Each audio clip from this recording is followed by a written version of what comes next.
पंजाब का बंत सिंह, एक दलित मजहबी सिख 2005 में जिसके दोनों हाथ और एक पांव काट दिए गए, सिर्फ इसलिए क्योंकि उसने उन लोगों के खिलाफ पुलिस में केस दर्ज कराने का दुस्साहस किया था जिन्होंने उसकी बेटी के साथ सामूहिक बलात्कार किया था। अंबेडकर ने कहा, यदि किसी समुदाय द्वारा मूलभूत बुनियादी अधिकारों का विरोध किया जाता हो तो कानून, कोई संसद, कोई न्यायपालिका उन अधिकारों की सही अर्थों में गारंटी नहीं दे सकती है। जैसा कि बर्क ने कहा था, भीड़ को दंडित करने की कोई विधि नहीं है। किसी भी गांव के पुलिसकर्मी से पूछो कि उसका क्या काम है तो वह आपको शायद यह जवाब देगा, शांति बनाए रखना। और अमूमन यह काम जाति व्यवस्था बनाए रखकर किया जाता है, जबकि दलितों की आकांक्षाएं उस शांति को भंग करती है। अंबेडकर का भाषण जाति का विनाश इसी शांति को भंग करता है। जाति का विनाश एक ऐसा भाषण है जिसे भारत के एक महानतम बुद्धिजीवी अंबेडकर ने लिखा था, लेकिन यह कभी दिया ना जा सका।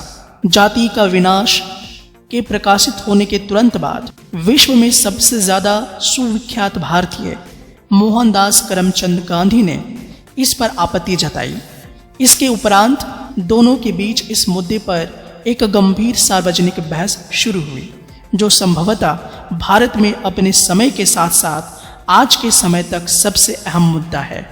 एक था डॉक्टर, एक था संत को मूल रूप से डॉक्टर B.R. अंबेडकर लिखित प्रसिद्ध लेख जाति का विनाश के टीका सहित संस्करण की प्रस्तावना के रूप में लिखा गया था, जो भारत में पहली बार नवयान प्रकाशन द्वारा 2014 में प्रकाशित किया गया और बाद में वर्सो बुक्स ने अमेरिका और इंग्लैंड से प्रकाशित किया।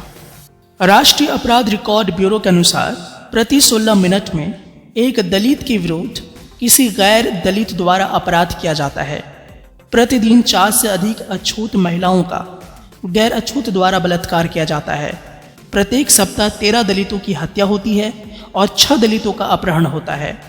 केवल 2012 में जब दिल्ली में एक चर्चित गैंग रेप और हत्या का मामला हुआ था, 1574 दलित महिलाओं का बलात्कार हुआ और 651 दलितों की हत्या हुई, और यह संख्या केवल बलात्कार और हत्याओं की है।